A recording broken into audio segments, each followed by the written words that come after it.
Today we will start the new chapter, that is chapter 11, the Gupta Empire. So the first topic is the Golden Age. After the fall of the Mauryan Empire, several foreign tribes including the Kushans invaded India. So when the Mauryan Empire declined in our India, many different foreign tribes they invaded India, and one such foreign tribe was Kushans. The Kushan ruler Kanishka established a large and powerful empire in northern India. So the Kushans ruler, his name was Kanishka, he established a large and a very powerful empire in northern India. In the south, an independent and powerful kingdom was established by the Satavahanas, that means Andhras. So in the north, Kanishka was ruling, especially in northern India, and in the southern India there was an independent and powerful kingdom which was established by Satavahanas, and Satavahanas were also known as Andhras. The decline in the power of the Kushans and the Satavahanas was followed by a period of political chaos and instability.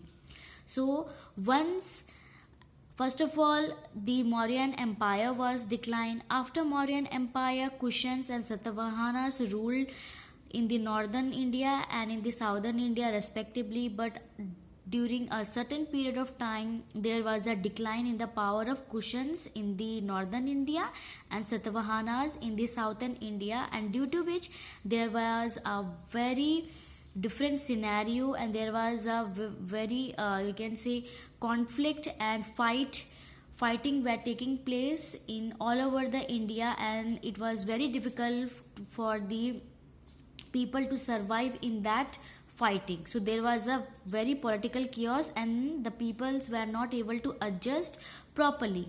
For more than 100 years, India was fragmented into numerous several kingdom and republics. So due to the decline of the Kushans and Satavahanas, there was a political chaos and instability, due to which it leads to that for 100 years Indian people were living in a you can say in a separate small kingdoms and small republics, because there was no any emperor or no any strong ruler who can rule India. So due to which the people used to live in a very small kingdoms and republics and live separately.